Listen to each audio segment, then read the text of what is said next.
மன்மோகன் சிங், குர்முக் சிங் மற்றும் அம்ரித் கவுருக்கு செப்டம்பர் 26ஆம் தேதி 1932ஆம் ஆண்டு பிரிக்கப்படாத இந்தியாவில் இருந்த கா என்ற கிராமத்துல பிறந்தாரு.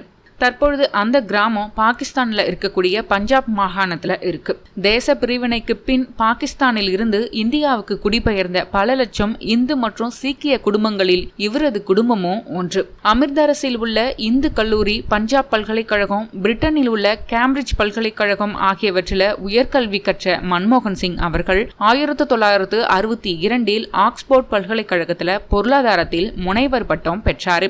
கேம்பிரிட்ஜ் பல்கலைக்கழகத்தில் படித்த போது கௌரவம் மிக்க ஆடம் ஸ்மித் பரிசை வென்றவர் மன்மோகன் சிங். இந்தியா திரும்பிய பிறகு பஞ்சாப் பல்கலைக்கழகம், டெல்லி ஸ்கூல் ஆஃப் எக்கனாமிக்ஸ் மற்றும் டெல்லி பல்கலைக்கழகம் போன்ற பல கல்லூரிகள் மற்றும் பல்கலைக்கழகங்களில் பொருளாதாரம் கற்பிக்கும் பேராசிரியராக தன்னுடைய கல்வி வாழ்க்கையை தொடங்கினார். பொருளாதாரத்தில் அவர் செய்த சாதனைகள், ஆராய்ச்சிகள், ஆய்வுகள் அவருக்கு உலக அளவில் அங்கீகாரம் பெற்று தந்தது. இந்த பயணம் அவருக்கு முதலில் 1970களில் வெளிநாட்டு வர்த்தக அமைச்சகத்தின் பொருளாதார ஆலோசகர் பதவியை பெற உதவியது. இதுதான் அவருடைய அரசியல் வாழ்க்கைக்கு பிள்ளையார் சுழி போட்டது. கடந்த 1971இல் வர்த்தக அமைச்சகத்தின் ஆலோசகராக அரசு பணியில் சேர்ந்தார்.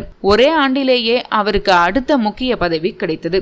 1972இல் நிதி அமைச்சகத்தின் தலைமை பொருளாதார ஆலோசகராக நியமிக்கப்பட்டார் மன்மோகன் சிங். கடந்த 1982 முதல் 1985 வரை இந்திய ரிசர்வ் வங்கியின் ஆளுநராகவும் 1985 முதல் 1987 வரை திட்ட கமிஷனின் துணைத் தலைவராகவும் பதவி வகித்தார்.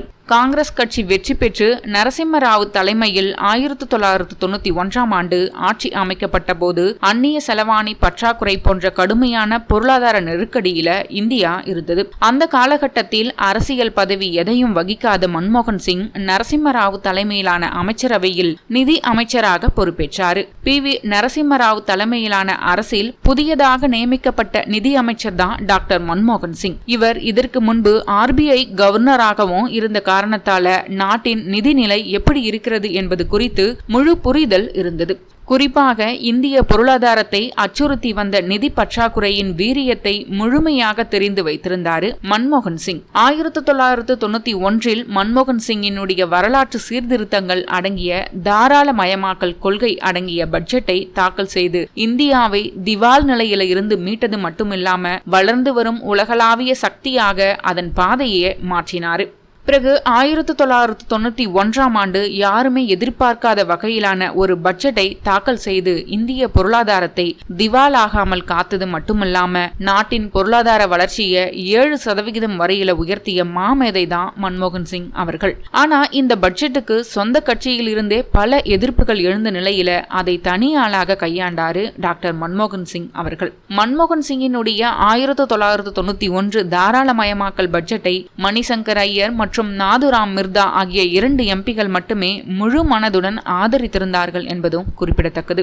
சிறந்த நிதி அமைச்சருக்கான Asiamoney award for finance minister of the year விருதை 1993, 1994 ஆகிய ஆண்டுகளிலும், Euromoney award for finance minister of the year விருதை 1993ஆம் ஆண்டிலும் பெற்றார் மன்மோகன் சிங் அவர்கள். கடந்த 1987இல் இந்திய அரசின் பத்ம விபூஷன் உள்ளிட்ட பல தேசிய, சர்வதேச விருதுகளை பெற்றவர் மன்மோகன் சிங் அவர்கள். காங்கிரஸ் கட்சி 2004 தேர்தலில் வெற்றி பெற்ற பிறகு கட்சி தலைவர் சோனியா காந்தி பிரதமராக பொறுப்பேற்க மறுத்தபோது மன்மோகன் சிங் பிரதமராக தேர்வு செய்யப்பட்டார். முன்னாள் பிரதமர் டாக்டர் மன்மோகன் சிங் தலைமையிலான அரசு பல்வேறு முக்கிய திட்டங்களை நிறைவேற்றி நாட்டின் வளர்ச்சி பாதைக்கு முக்கிய பங்காற்றியிருக்கு. அவற்றுள் குறிப்பிடத்தக்கவை மகாத்மா காந்தி தேசிய கிராமப்புற வேலைவாய்ப்பு உத்தரவாத சட்டம், தகவல் அறியும் உரிமை சட்டம் மற்றும் அமெரிக்காவுடனான அணு ஒப்பந்தம் ஆகியவை ஆகும். 1991 வரை தீவிர அரசியலில் ஈடுபடாத மன்மோகன் சிங் நிதி அமைச்சராக இருந்த காலத்தில் காங்கிரஸ் கட்சியில் பெயர் பெற்றார். பணிவானவராகவும் அறிவார்ந்தவராகவும் பார்க்கப்பட்ட மன்மோகன் சிங் அவர்கள் தன்னுடைய ஆட்சியில பொருளாதார கொள்கைகள், வெளிநாடுகளுடனான உறவுகள், சமூக நலன் மற்றும் நாட்டின் உட்கட்டமைப்பிலும் கவனம் செலுத்தியிருந்தார். அதன் அடிப்படையில் தொடங்கப்பட்டதுதான் தேசிய ஊரக வேலை உறுதி சட்டம். இதுவே பிறகு மகாத்மா காந்தி தேசிய ஊரக வேலை உறுதி சட்டம் என்று மறுபெயரிடப்பட்டு 100 நாள் வேலை திட்டம் என்றானது. கிராமப்புறங்களில் உள்ள குடும்பங்களுக்கு குறைந்தபட்சம் ஆண்டுக்கு 100 நாள்கள் வேலைவாய்ப்பு அளிக்கும் நோக்கத்தோடு இந்த சட்டம் கொண்டு வரப்பட்டது. கிராமப்புற வறுமை மற்றும் வேலை வாய்ப்பின்மை என 2 பிரச்சனைகளின் தீவிரமும் இந்த திட்டத்தினால தணிந்தது.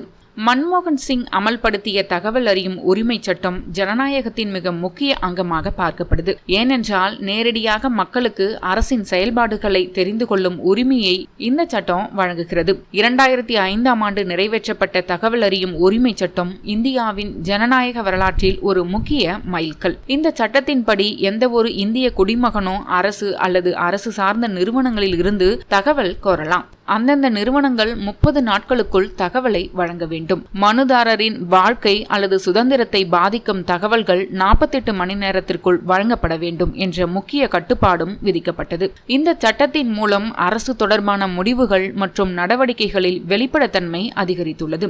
அமெரிக்கா இந்தியா அணுசக்தி ஒப்பந்தம் 2008ஆம் ஆண்டு அமெரிக்க அதிபர் ஜார்ஜ் டபிள்யூ புஷ் மற்றும் முன்னாள் பிரதமர் டாக்டர் மன்மோகன் சிங் ஆகியோரால் கையெழுத்திடப்பட்டது. இந்திய நாட்டின் பிரதமராக மன்மோகன் சிங் கலந்து கொண்ட கடைசி பத்திரிகையாளர் சந்திப்பு அது.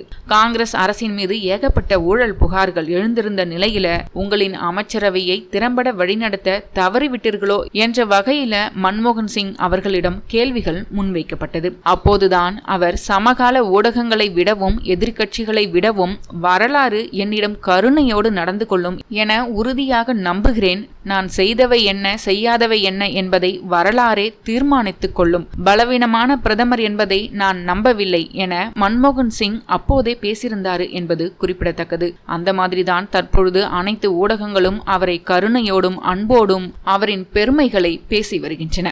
டாக்டர் மன்மோகன் சிங் அவர்களுக்கு குர்சரன் கவுர் என்ற மனைவியும் 3 மகள்களும் உள்ளனர் என்பது குறிப்பிடத்தக்கது.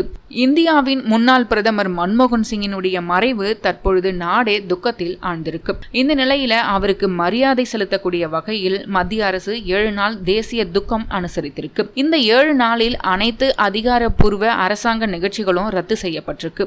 மேலும் அனைத்து அரசாங்க கட்டிடங்களிலும் தேசிய கொடி அரை கம்பத்துல பறக்க விடப்படும். அதே போல மத்திய அமைச்சரவை கூடி இரங்கல் கூட்டமும் நடைபெற உள்ளதாக அறிவிக்கப்பட்டிருக்கு. மேலும் காங்கிரஸ் கட்சி அதன் பவுண்டேஷன் தின விழா உள்ளிட்ட அனைத்து அதிகாரப்பூர்வ நிகழ்ச்சிகளையும் அடுத்த 7 நாட்களுக்கு ரத்து செய்துள்ளதாகவும் 7 நாள் துக்கம் அனுசரிப்பதாகவும் தெரிவித்துள்ளது என்பதும் குறிப்பிடத்தக்கது. டாக்டர் மன்மோகன் சிங் அவர்களுக்கு நம்மளுடைய சேனல் சார்பாகவும் ஆழ்ந்த இரங்கலை தெரிவித்துக் கொள்வோம். மேலும் டாக்டர் மன்மோகன் சிங் அவர்களை பற்றி நீங்க என்ன நினைக்கிறீங்க அப்படிங்கறதையும் கமெண்ட் செக்ஷன்ல மறக்காம தெரிவிங்க. இந்த தகவல் உங்களுக்கு பிடிச்சிருந்தா லைக் பண்ணுங்க, சேனலை சப்ஸ்கிரைப் பண்ணிக்கோங்க. தேங்க்யூ.